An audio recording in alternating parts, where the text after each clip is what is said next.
IDFM, bienvenue sur l'antenne d'IDFM, bienvenue à toutes et à tous.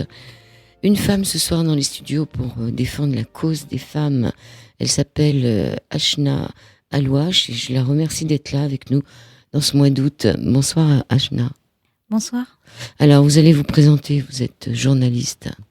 Oui, je suis journaliste d'investigation et j'ai publié un livre sur les féminicides. Donc, c'est une enquête qui met en lumière notamment les dysfonctionnements de la justice qui a conduit à la mort de plusieurs femmes en 2019.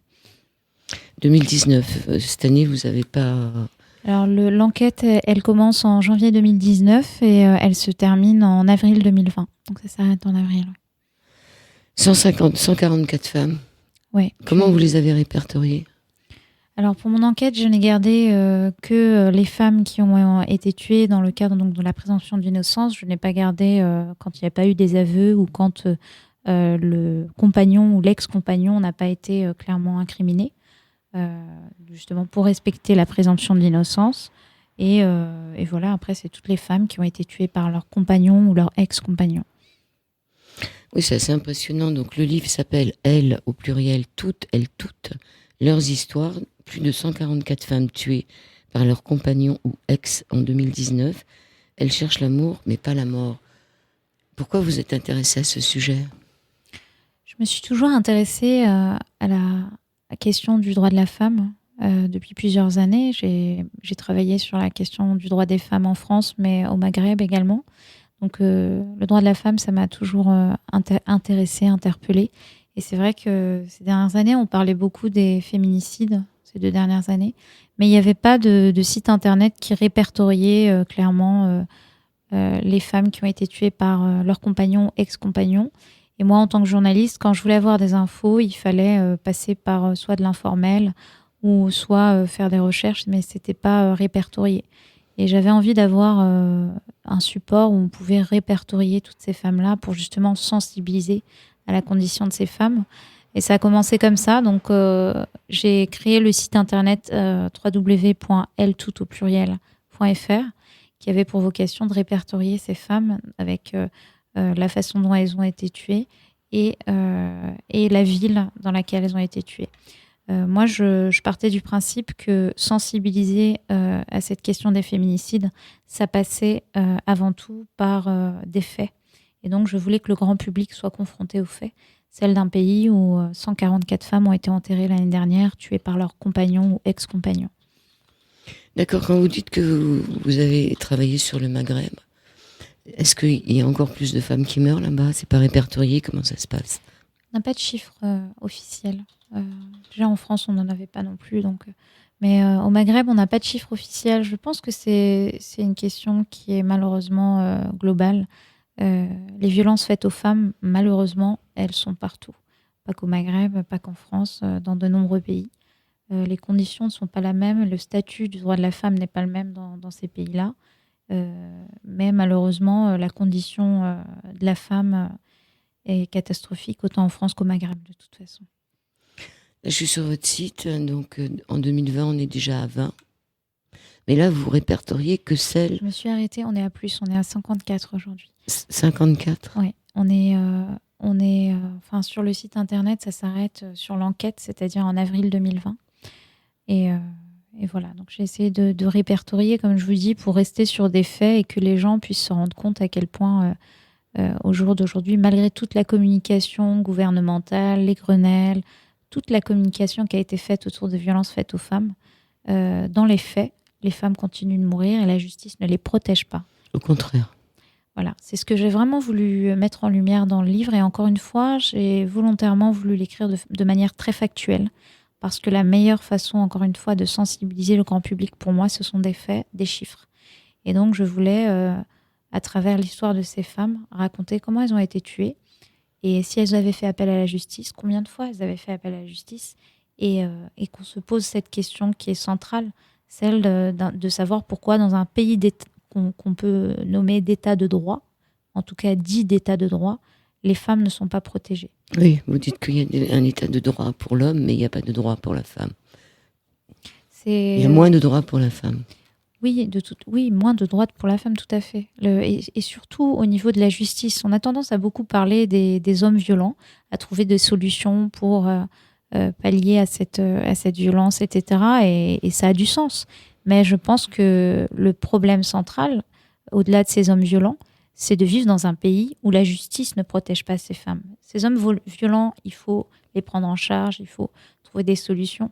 Mais la vraie solution, ça reste quand même de pouvoir protéger ces femmes-là.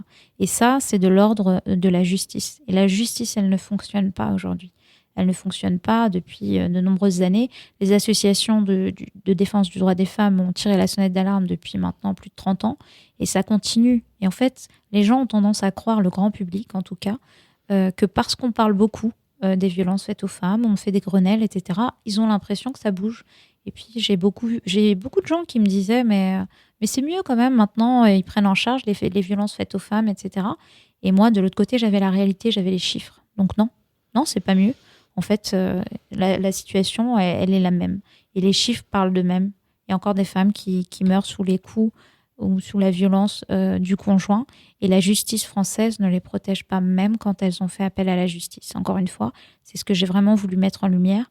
Il faut une réforme du système judiciaire dans la prise en charge donc de ces femmes victimes de violences. Oui, dans votre préface, vous donnez j'ai du mal à parler. Vous donnez l'exemple d'une femme qui a dû donner en plein tribunal son adresse. Exactement. Et ça, c'est une juge des affaires familiales, c'est une femme qui lui a dit vous donnez l'adresse où on place les enfants, sachant qu'il n'y avait aucun grief dans le dossier qui pouvait justifier un placement d'enfants. Et ça n'avait aucun rapport. Mais comme ce sont des juges qui sont complètement débordés, d'ailleurs c'est ce qu'elle a dit, j'ai 10 minutes à vous accorder, pas une de plus. Les tribunaux sont surchargés et donc ils ne prennent pas la mesure de l'enjeu.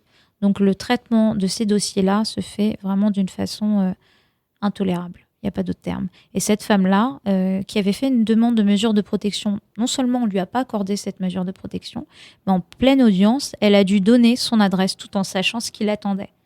Il y avait un certificat médical dans le dossier, comme quoi il était violent.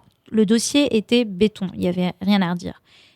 La juge a fait cet audio chantage et en tant que maman, quand on entend quelqu'un qui vous dit « on va vous placer vos enfants », vous réfléchissez pas 2 fois, vous donnez l'adresse. Et c'est ce qu'elle a fait. Et je trouve que être dans un système judiciaire qui permet ce genre de choses, c'est intolérable. Donc à la violence finalement domestique qu'elles ont vécue, s'ajoute la violence institutionnelle. Et celle-là est encore plus intolérable, je trouve, que la première. Parce qu'on est censé être dans un pays de droit et qu'on est censé pouvoir être protégé par la justice. Oui, il y a les enfants aussi qui trinquent. Il n'y a pas que les femmes qui meurent. Souvent, le mari tue la femme et se tue après, ou tue les enfants, et où ça se passe devant les enfants. C'est horrible pour les enfants. Tout à fait. En fait, on est dans un système patriarcal. Le souci, c'est que dans ce système-là, il y a deux types de femmes victimes de violences. Il y a les femmes qui n'ont pas d'enfants et il y a les mères victimes de violences. Alors, pour les mères, c'est la double peine. Non seulement elles sont victimes de violences, elles ne sont pas protégées, mais en plus de ça, à partir du moment où on estime qu'il y a des enfants en jeu, on fait tout de suite valoir le droit du père en disant « vous n'avez pas à déménager sans donner l'adresse au père, vous devez rester dans le domicile conjugal parce qu'il y a des enfants et qu'il a l'autorité parentale conjointe ». Parce qu'aujourd'hui, en France, on estime encore qu'un mari violent, est un bon père. Donc il continue de jouir de tous ses droits face à ses enfants. Ce qui n'était pas le cas il y a quelques années.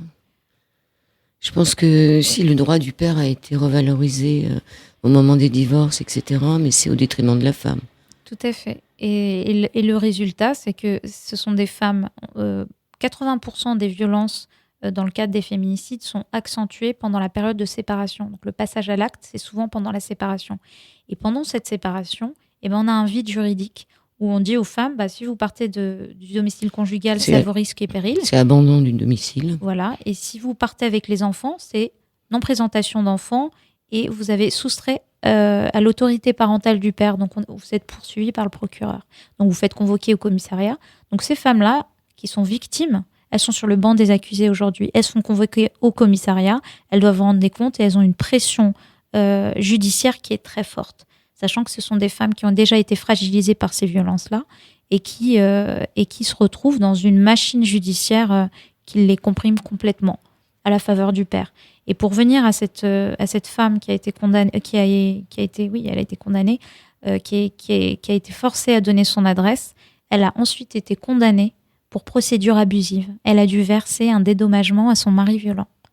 C'est ça la justice aujourd'hui en France. Des aberrations, c'est pas un cas isolé. Ça, encore une fois, je le répète, ce sont pas des cas isolés. Dans les femmes que je cite dans mon livre, de nombreuses, et j'ai fait exprès de le préciser à chaque fois, de nombreuses femmes ont fait appel à la justice, et pas une fois, pas deux, elles ont porté plusieurs plaintes. Les plaintes sont soit classées, soit le cas de Julie, par exemple, c'était une maman qui avait 2 enfants avec un mari violent. Elle avait des témoignages, un certificat médical. Elle a supplié le juge en disant il faut vraiment pas qu'il puisse m'approcher parce que j'ai peur pour ma vie. Le juge des affaires familiales lui a enlevé la garde et a donné la garde au père. Et il n'a pas donné de mesures de protection. Il a fini par la tuer. Elle est morte en 2019. C'est pas des cas isolés. Les faits sont là. On est dans un système judiciaire qui ne protège pas les femmes victimes de violences. Oui, il y a aussi des récidivistes dans cette histoire. C'est des hommes qui ont déjà tué et des hommes qui sont récidivistes, mais aussi des hommes qui ont tué, qui sont en liberté alors que leur femme est morte. Tout à fait. C'est pas une préoccupation. On en parle beaucoup. Hélas, j'ai envie de dire, les gens, comme ils voient qu'il y a beaucoup de communication autour de ça, ils ont cette impression que c'est vraiment pris au sérieux et qu'il y a des mesures concrètes. C'est pas du tout le cas. Il y a des pays qui ont mis en place des mesures concrètes. Je pense à l'Espagne, en Angleterre, donc en Grande-Bretagne. Ils accordent au moins 10 fois plus de mesures de protection. En Espagne, par exemple, il y a des tribunaux qui sont dédiés. Donc une femme victime de violence, elle n'attend pas comme en France en moyenne entre 9 mois et 1 an où il y a le passage à l'acte. Et il y a un vide juridique où l'homme peut faire le bourreau pour aller voir la femme. Et puis si elle appelle la police, il est chez lui. Vous n'avez rien à dire, madame, il n'y a pas de jugement. Donc si vous voulez, en Espagne, il passe devant un tribunal en 1 mois. C'est très rapide. Et on sort le conjoint violent du domicile conjugal. C'est vraiment des mesures qui sont concrètes. Et c'est pour ça qu'on n'a pas autant de féminicides dans ces pays-là qu'en France. Donc il y a des possibilités. Le vrai souci, c'est qu'en France, on fait beaucoup de communication gouvernementale, mais on ne met pas les mesures qui ont marché ailleurs et qui peuvent marcher. Il n'y a pas de vraie volonté politique. Alors bon, dans votre livre, vous présentez chaque femme par son prénom. La première, je m'appelle Nathalie, j'ai 53 ans et je vis à Bayonne dans les Pyrénées-Atlantiques avec mon compagnon qui a 52 ans. Il me bat depuis longtemps. Aujourd'hui, ce sera le jour de trop, ce samedi 2 novembre.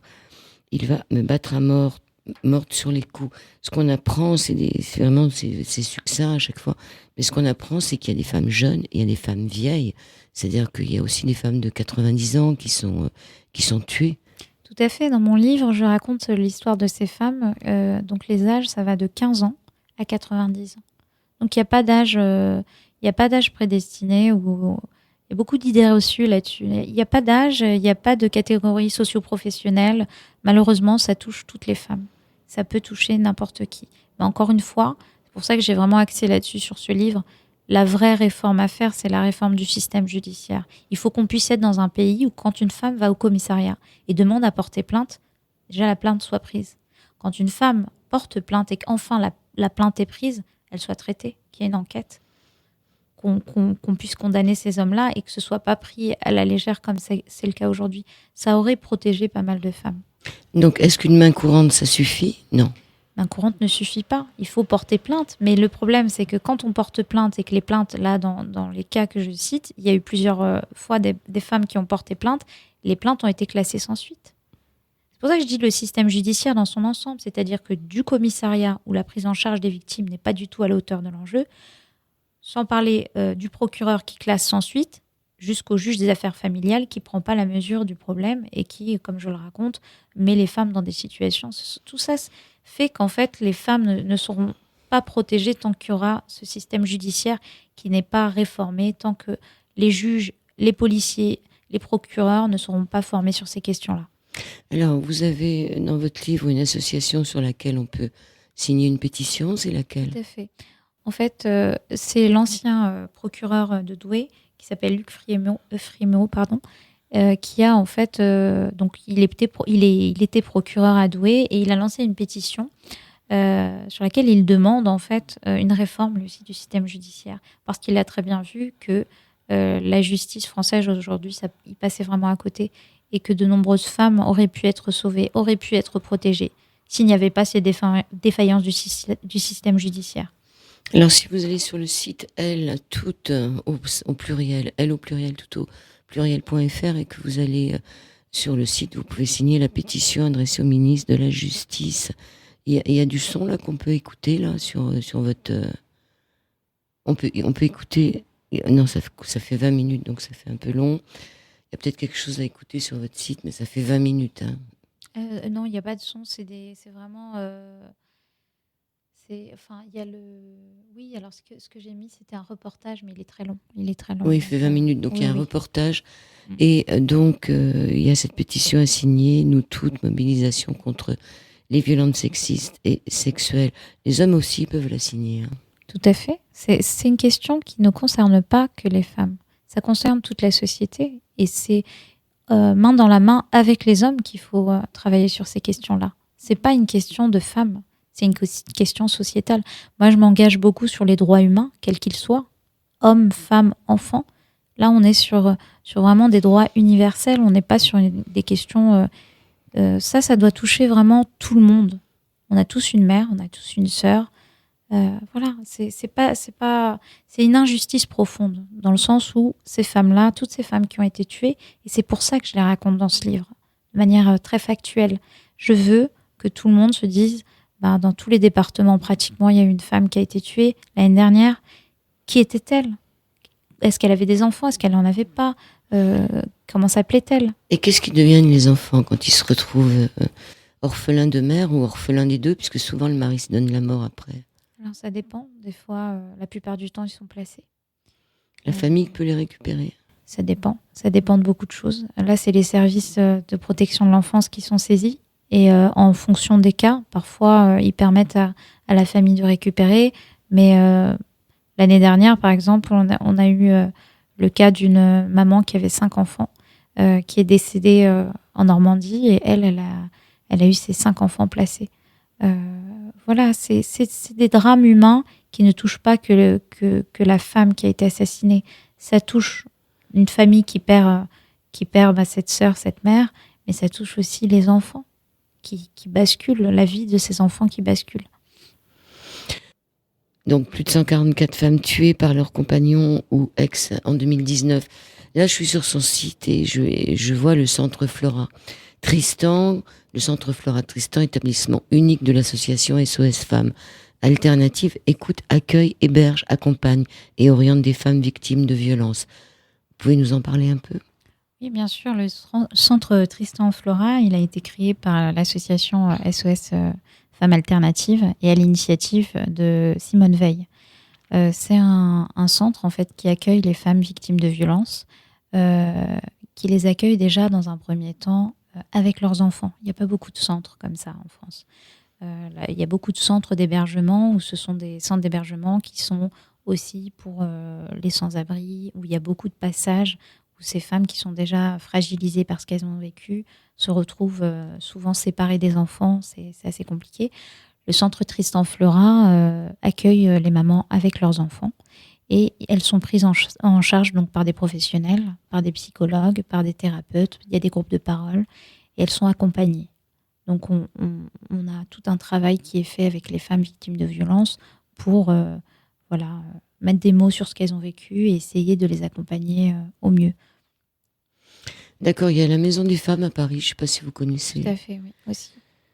Il y a quand même pas mal de structures où les femmes peuvent aller taper, mais c'est pas évident de les trouver, non ? Alors, le plus dur, c'est pas forcément de les trouver, mais c'est qu'il n'y a pas forcément de place. Et moi, je suis, par définition, déjà, à la base, je suis contre les centres d'hébergement parce que pour moi, les femmes, ce ne sont pas à elles de quitter le logement. On devrait faire des centres d'hébergement pour les hommes violents et non pas pour les femmes victimes de violences. Parce qu'une femme victime de violence, qui ait des enfants ou pas, c'est une femme qui est détruite psychologiquement. Donc c'est des femmes qui ont besoin de se reconstruire. Et nous, on les sort du logement pour les mettre dans un centre d'hébergement. On rajoute de la précarité à la précarité, on rajoute des difficultés. elles sont prises en charge, ça c'est vrai, mais le mieux pour moi, ce serait d'arriver à une société où ce seraient les hommes Qui qui devrait seraient partir. sortis du domicile, surtout quand il y a, encore plus quand il y a des enfants, parce on perturbe toute une famille, une femme avec des enfants qui doivent aller à un endroit qu'elles ne connaissent pas, elles doivent pouvoir rescolariser les enfants, c'est tout un chamboulement, sachant qu'elles ont déjà vécu des choses terribles, et il faudrait pouvoir maintenant mettre en place plutôt une éviction du mari violent qui pourrait aller dans ces centres-là pour se faire soigner ou que sais-je, et les femmes pourraient rester en sécurité dans leur domicile. Oui, parce qu'il ne faut pas oublier que si la femme n'a pas des grosses ressources, trouver un appartement, remeubler, etc., ça coûte très très cher. Et souvent, elle n'en a pas les moyens. C'est très compliqué. En tout cas, le centre Tristan Flora, je reverse mes droits, les droits du livre au centre Tristan Flora, qui fait un travail formidable pour ces femmes-là, qui les prend en charge, les accompagne. Mais il ne les héberge pas. Les héberge, si. C'est un centre d'hébergement. Où c'est à Paris, c'est où? Oui, c'est à Paris, le centre Tristan Flora. Et donc, voilà, ils sont pris en charge, elles sont accompagnées par des professionnels et elles sont prises en charge avec les enfants. Elles ne sont pas séparées.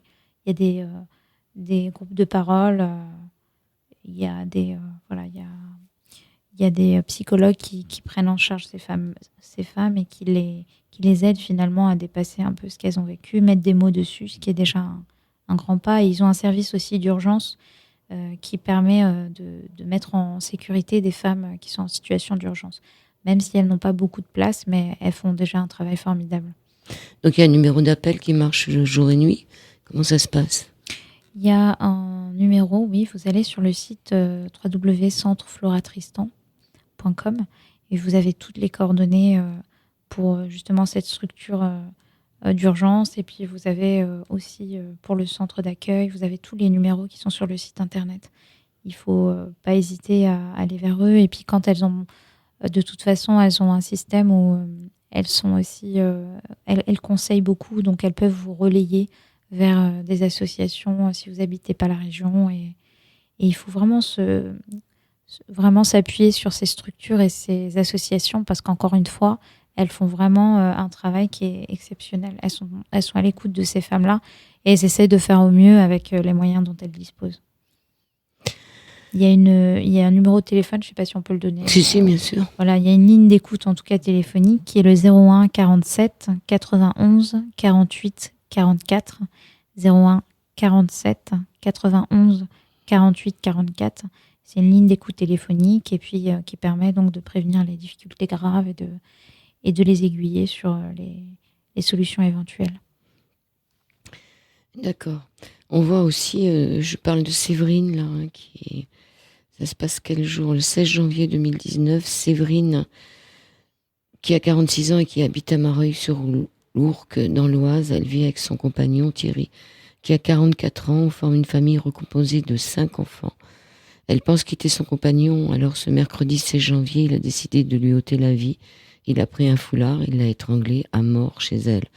Il ira ensuite se suicider sur la voie ferrée. Il a décidé de mourir, pas moi.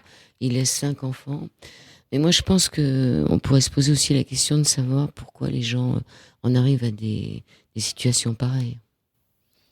Oui. C'est ça, la violence de ces hommes-là. C'est pour ça que je disais tout à l'heure, on peut, à mon sens, plus facilement agir sur la réforme d'un système judiciaire qui est censé garantir la sécurité des citoyens et des citoyennes en l'occurrence, que sur ces maris violents, parce qu'il y a tellement de profils et de débats possibles sur ces questions-là. Est-ce qu'un homme violent peut ne plus l'être? Ça dépend de son degré de violence, ça dépend de tellement de choses. Moi, je suis pas psychologue, mais je pense que déjà, avant de se poser cette question sur ces hommes-là, et est-ce qu'il est possible finalement de faire en sorte qu'ils ne deviennent plus violents, il faudrait déjà pouvoir protéger celles qui sont dans des situations de violence. Et ça, c'est quelque chose qui peut être fait puisque c'est le rôle de la justice. Oui, mais je pense que la société est aussi responsable de tout ce qui se passe. Là, on parlait du confinement. Là, on ne sait pas exactement ce qui s'est passé pendant le confinement. C'est pas une solution pour des couples qui vont pas que déconfiner. Et puis bon, il va peut-être y avoir un gros problème de chômage et de problèmes financiers. Ça va pas arranger les choses. Donc il y a quand même une responsabilité aussi de la société, ne serait-ce que les voisins aussi, qui des fois ne disent rien. Tout à fait. Et je pense qu'on doit construire une société de vigilance. C'est-à-dire que quand on voit une injustice ou quand on voit une personne en danger, je ne m'explique pas et je ne comprends pas qu'encore aujourd'hui, on puisse fermer les yeux. Voilà. Vous parliez des voisins. Quand on entend une femme se faire violenter ou être en danger, même s'il faut appeler 15 fois, eh ben, on appelle 15 fois la police. Mais on ne laisse pas une femme en danger et on ferme les volets et on dort. On ne peut pas fermer les yeux sur ce type de choses. Et tant qu'effectivement, on n'aura pas cette société où les gens prennent la mesure du problème, et ça fait aussi partie de cette volonté de ma part de dénoncer ces choses-là, ce livre et ce site internet, elles toutes leurs histoires, que de dire qu'on est face à des faits aujourd'hui où il y a trop de femmes, même une de toute façon c'est trop, mais il y a tellement de femmes qui sont tuées par leurs compagnons ou ex-compagnons. On ne peut plus fermer les yeux. Donc ce ne sont pas des cas isolés. Aujourd'hui, quand on ferme les yeux face à une femme qui se fait maltraiter, on se rend complice de ce qu'elle subit. Et je pèse mes mots, on est complice de ce qu'elle subit. Et même si on a appelé 15 fois dans la semaine et que elle est sortie, puis finalement elle n'a pas l'air, voilà, comme j'entends parfois, c'est pas grave, on appelle 15 fois. Mais au moins, on a fait son devoir, parce que pour moi, c'est un devoir. On ne peut pas laisser les gens... c'est non-assistance à personne en danger. Et cette société de vigilance, elle doit se faire auprès des voisins, mais pas que. À l'école. Voilà, quand on voit des situations où des femmes se sentent en danger, il faut aller vers elles. Des enfants battus, quand on voit des bleus sur les enfants aussi. Parce que les enfants trinquent aussi. Donc, une femme qui meurt à peu près tous les 3 jours. Et c'est difficile de trouver les statistiques réelles. Tout à fait. Pour les féminicides, en fait, c'est compliqué parce que les féminicides, là, en l'occurrence, ce sont les femmes qui ont été tuées par leurs compagnons, ex-compagnons. Donc, comme je disais, il n'y a pas de chiffres. Donc ça, déjà, c'était un vrai problème. Ce livre, justement, il a cette vocation de pouvoir un petit peu documenter les choses. Le site Internet aussi a cette vocation. On n'a pas de chiffres officiels. On n'avait pas d'enquête avant ce livre sur les féminicides en France. On parlait du sujet, mais on n'avait pas de chiffres. Sur les suicides non plus, d'ailleurs. Voilà. Et, c'est tabou. Ce sont des choses taboues. Et quand on voit qu'en 2020, aujourd'hui, on est encore au stade où le féminicide n'est pas reconnu pénalement par la justice, on en revient toujours à la même chose. Le système judiciaire français, c'est le problème pour moi central de ces féminicides. Il faut le réformer. Il faut pénaliser le féminicide. Il faut former les policiers, il faut former les procureurs, il faut former les juges aux affaires familiales, qui eux aussi se rendent complices par leur inaction, voire par leur silence. Il y a le cas d'une femme que je cite dans le livre, qui avait fait appel à la police. Les voisins d'ailleurs, on parle des sociétés de vigilance, c'est eux qui ont fait appel à la police parce qu'ils entendaient que ça se passait très mal. La police, c'était la gendarmerie, pardon, c'est pas la police. La gendarmerie s'est déplacée, ils sont arrivés sur place. Ils avaient le dossier du monsieur qui s'était déjà illustré pour ses violences conjugales et qui avait déjà été condamné. Malgré ça, ils sont arrivés, ils ont frappé la porte. Personne n'a répondu, évidemment. Ils ne risquaient pas de leur ouvrir. Mais ils ont fait demi-tour. Les voisins rappellent encore la gendarmerie en disant ça va pas. Là, il se passe quelque chose. Ils sont parvenus. Elle est morte. Voilà. On est dans une société où le système judiciaire ne fonctionne pas. Pas que le système judiciaire, le système policier. Oui, moi, ça m'est arrivé d'appeler parce qu'il y avait des drames en face de chez moi. La femme a demandé que j'appelle la police. Elle n'est jamais venue. Donc, voilà. Le système policier aussi. Qui fait partie, oui, quand je parle du système judiciaire dans son ensemble. Donc, avec évidemment le système policier. Mais c'est vrai que tant qu'il n'y aura pas ces réformes-là, moi, comme je le dis dans le livre, j'ai accompagné des femmes au commissariat où les policiers ne voulaient pas prendre les plaintes. Et ils me disaient clairement, elle n'a pas de traces. Donc, pour l'institut médico-légal, on va pas pouvoir voir les traces, donc ça sert à rien de prendre une plainte. On ne prend pas la plainte. Et je disais, de manière provocante et volontaire, je dis alors, qu'est-ce qu'on fait? On demande à cette femme de repartir chez elle, de se refaire tabasser. Quand elle s'est bien fait tabasser, il faut qu'elle revienne vous voir. On en est là. Il m'a dit, écoutez, je suis désolée, mais c'est comme ça. C'est pas des cas isolés. On est dans un système qui se rend complice des violences faites aux femmes. Oui, puis celles qui décident d'aller se protéger en allant dans leur famille, elles se font tuer devant leur père et leur mère, c'est une horreur. C'est-à-dire elles vont se cacher chez leurs parents et elles se retrouvent assassinées devant les yeux de leurs parents. Je raconte cette histoire-là qui a eu lieu effectivement en 2019, donc dans le livre Elles, toutes leurs histoires. C'est assez fou. Il y a aussi l'histoire de Simone, 81 ans et qui vit à Pérols dans l'Hérault. Je souffre de la maladie d'Alzheimer. J'ai décidé d'aller dans un établissement spécialisé pour être prise en charge. Mais Louis, mon mari, 84 ans, refuse. J'ai reçu l'accord de l'établissement et je vais bientôt y aller. Alors ce vendredi 1er février, Louis a décidé de me tuer. Il m'a étranglée et a tenté de se suicider. Il a choisi, pas moi. Sur ces suicides collectifs dans des couples âgés, moi je dirais que quelque part, ça peut être un choix aussi. Hein. Ça peut être un choix de partir quand on est âgé. Il y a eu un cas, je crois, dans le coin où un soir de Noël, ils se sont pris par la main tous les deux, ils ont sauté par le balcon qui était assez haut. Je veux dire, on a peut-être le choix aussi quand on est confronté à... Alors là, moi, je suis pas d'accord avec ça parce que on peut avoir le choix. C'est pour ça que je dis toujours à la fin de l'histoire, il a choisi, pas moi.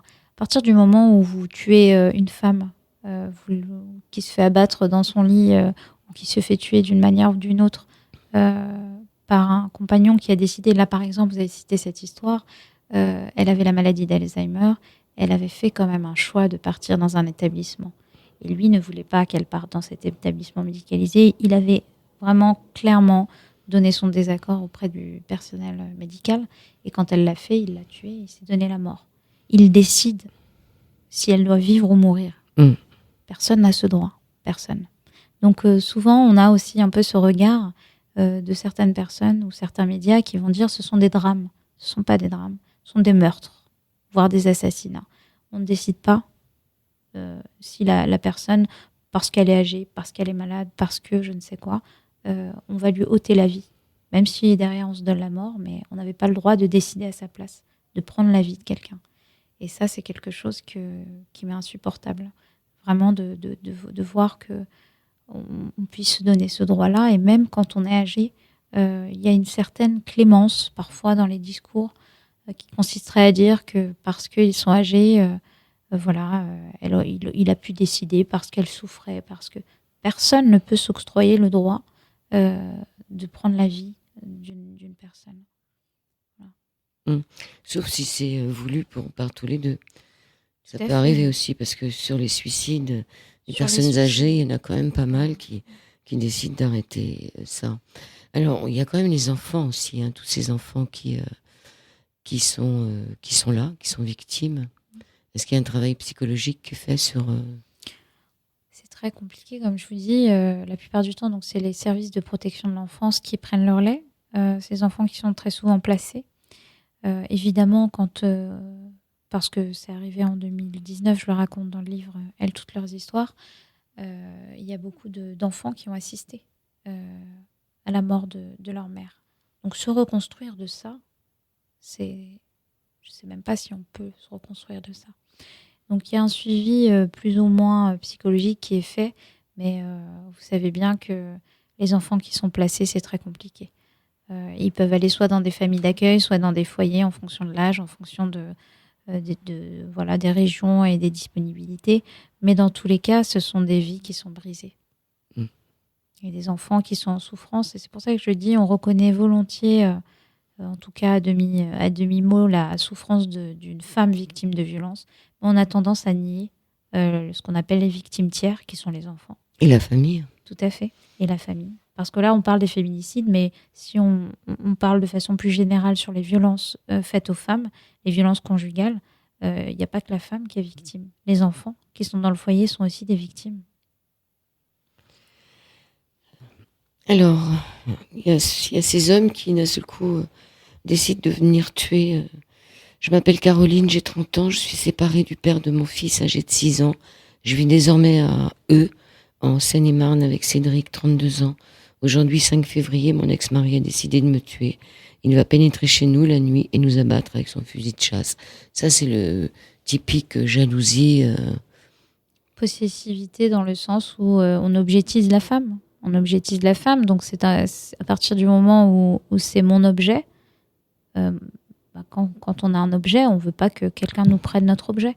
Donc l'objet doit rester sur un meuble chez soi, quoi. C'est une objetisation de la femme. Et ça, hélas, c'est quelque chose qui est très courant chez les hommes violents. Voilà, cette possessivité au point où elle est à moi. Elle est à moi, donc elle ne peut pas partir. Et si elle part, je lui donne la mort parce qu'elle sera à personne d'autre. Cette objetisation qui tombe dans la criminalité. Moi, je voudrais vous citer aussi Gulsine.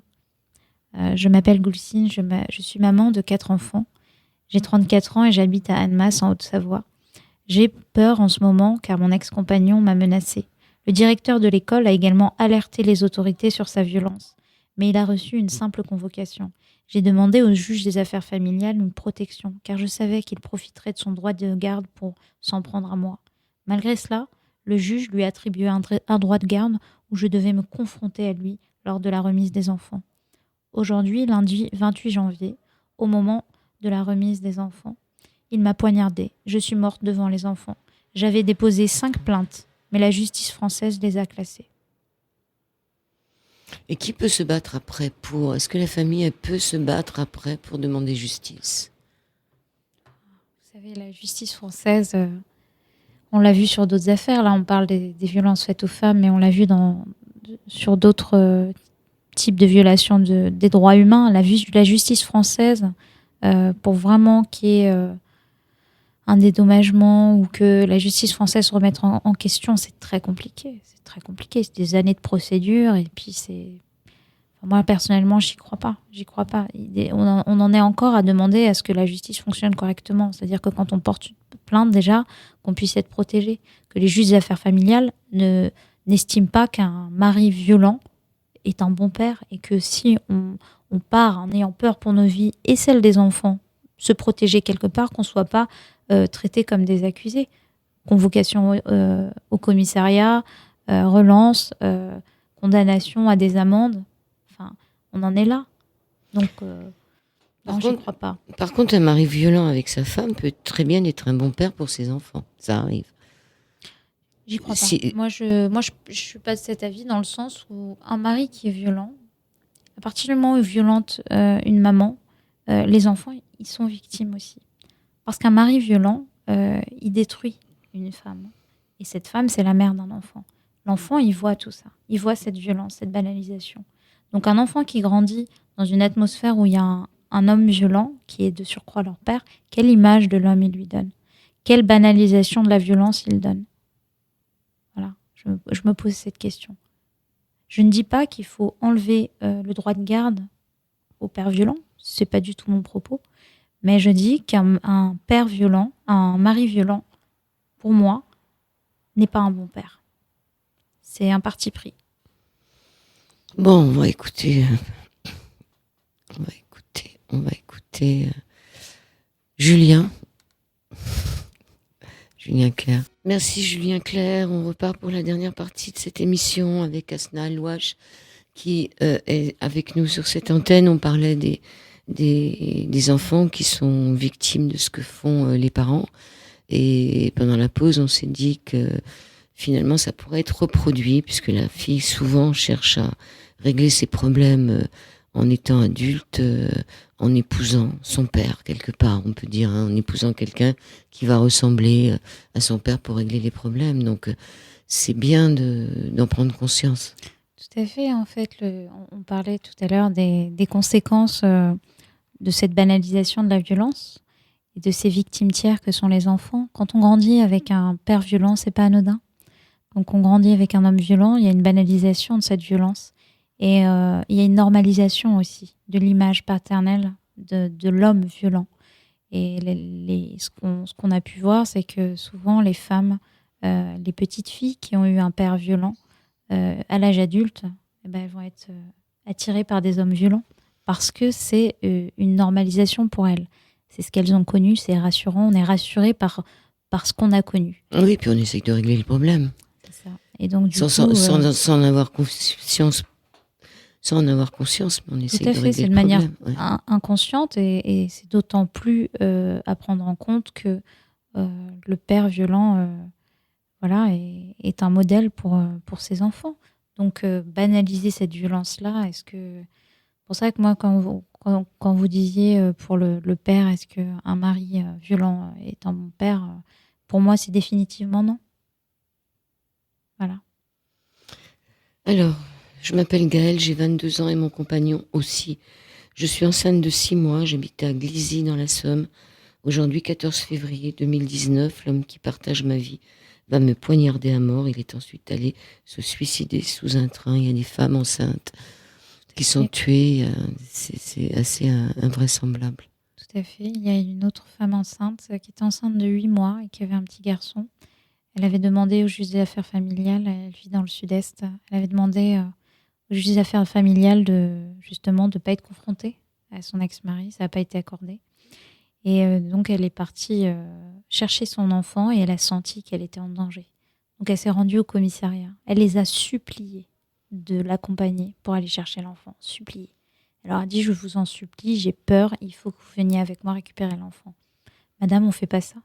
On n'accompagne pas les femmes à aller chercher les enfants. Il est violent, j'ai très peur. Non, madame, on ne vous accompagnera pas. Elle est restée très longtemps sur place en insistant. Elle a fini par se décourager. Elle a pris sa voiture, enceinte de 8 mois, et elle allait récupérer son enfant. Il l'a tué. Voilà. Oui, puis alors on voit la façon dont il est tué. C'est souvent par arme blanche, c'est aussi en les étouffant, c'est aussi en les poursuivant dans la rue, alors qu'il y a sûrement des gens qui ont vu ce qui se passait.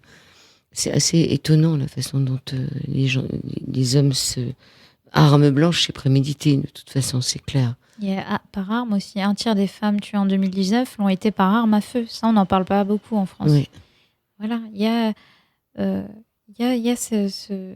cette obsession autour du fait de dire, c'est comme vous disiez, c'est un peu tabou, que finalement, il n'y en a pas tant que ça, que c'est pas si terrible, etc. Mais les faits parlent d'eux-mêmes. Et c'est pour ça que ce livre, Elles toutes leurs histoires, qui est disponible sur Amazon, vraiment, il faut le diffuser, le partager, le lire, parce qu'à travers des faits, c'est très factuel. On peut être sensibilisé et comprendre la société dans laquelle on vit aujourd'hui et le pays dans lequel aujourd'hui on vit, où ces 144 femmes ont été tuées l'an dernier. Et cette année, vous dites qu'on en est déjà On en est à 52, 54, ça dépend des affaires, sachant qu'il n'y a pas, si on garde la présomption d'innocence, on resterait plutôt sur 52. Voilà, rien qu'en avril, comme vous disiez, il y en avait déjà 20. Voilà, on est...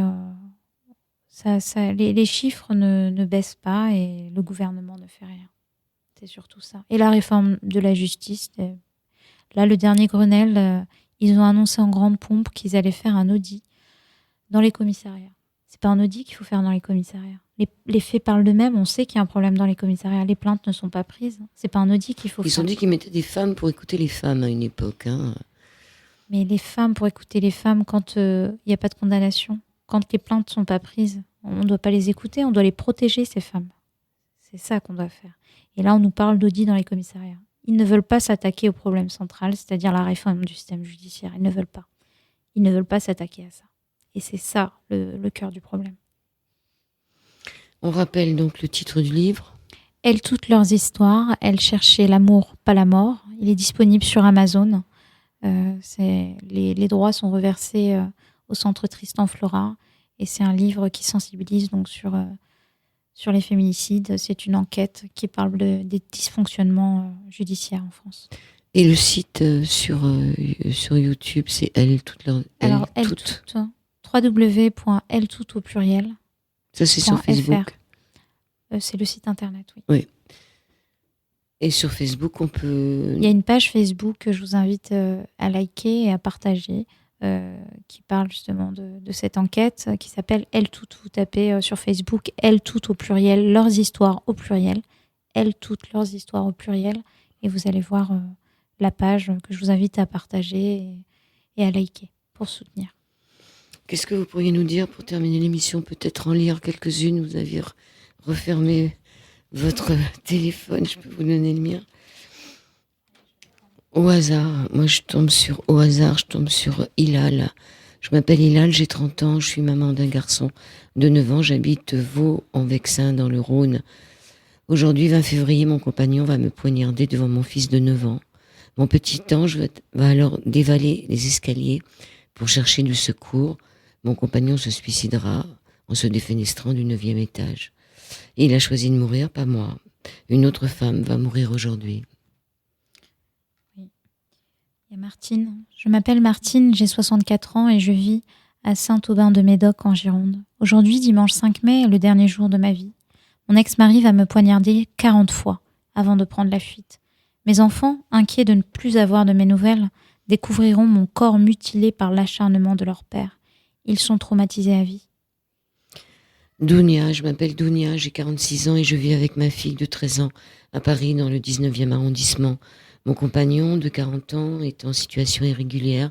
Il m'a demandé de l'épouser, j'ai refusé et je me suis séparée. Il est revenu chez moi et m'a étouffée avec un coussin. Il a ensuite tué ma fille et a incendié l'appartement pour masquer le double meurtre. Je m'appelle Yvonne, j'ai 86 ans. Je vis à Grenoble dans l'Isère avec mon mari Émile, 89 ans. Aujourd'hui sera le dernier jour de ma vie. Je vais mourir dans de terribles circonstances, tué par l'homme qui partageait ma vie toutes ces années. Émile va m'égorger et me laisser me vider de mon sang. Il s'ouvrira ensuite les veines. Ma fille découvrira ce bain de sang une semaine plus tard. Il a décidé de mourir, pas moi. Comment on pourrait terminer par une note positive? Il n'y en a pas une seule qui s'en sort. La note positive, je pense que c'est de dire qu'il faut agir. Là, on est sur des faits, il faut agir, il faut se mobiliser. On ne peut pas continuer à accepter que le système judiciaire français se rende complice de toutes ces femmes qui se font tuer. C'est la cause de tout le monde. Ça concerne les hommes, les femmes, toute la société. Ça concerne toutes les violences. Il faut toutes se les mobiliser. violences, qu'elles soient policières ou judiciaires, parce que c'est que de la violence. Il faut se mobiliser. Il faut arrêter que la violence institutionnelle s'ajoute à la violence conjugale. Et pour ça, tout le monde peut agir. Il faut soutenir ces femmes-là, il faut se mobiliser. Allez voir le site internet www.ellestoutesaupluriel.fr. Allez voir sur Facebook, sur les réseaux, Elles toutes au pluriel, leurs histoires. Vous allez trouver, lisez le livre, parlez-en autour de vous, sensibilisons et démystifions ce sujet qui est un sujet tabou par nos actions. Et je vous invite tous aussi à aller signer la pétition de Monsieur Frémiot qui est en ligne, qui est l'ex-procureur de Douai et qui a écrit au ministère de la Justice pour que les choses bougent. Mobilisons-nous. Et il y a des actions à faire, mais il faut se donner la peine de se mobiliser, vraiment. Oui, et puis pour tous ceux qui connaîtraient des femmes qui sont dans des situations pareilles, donnez-leur les coordonnées de l'association Tristan. Comment elle s'appelle, Tristan? Tristan Flora, et puis d'autres associations en fonction de là où il y a le 3919 que vous pouvez appeler, qui est anonyme. Il faut vraiment se mobiliser et se dire que ça peut arriver à tout le monde et que ça peut très mal finir. Et que ces femmes qui sont dans ce livre, si vous assistez à une femme qui est victime de violence, son nom, malheureusement, peut s'ajouter à celle qu'on vient de citer. Donc, il faut se mobiliser, il faut être dans une société de vigilance. Si vous avez une femme en danger autour de vous, ne fermez pas les yeux, vous vous rendez complice de sa mort. Vraiment. Merci, Asna. Je vous en prie. Merci à vous de votre intérêt. Merci beaucoup.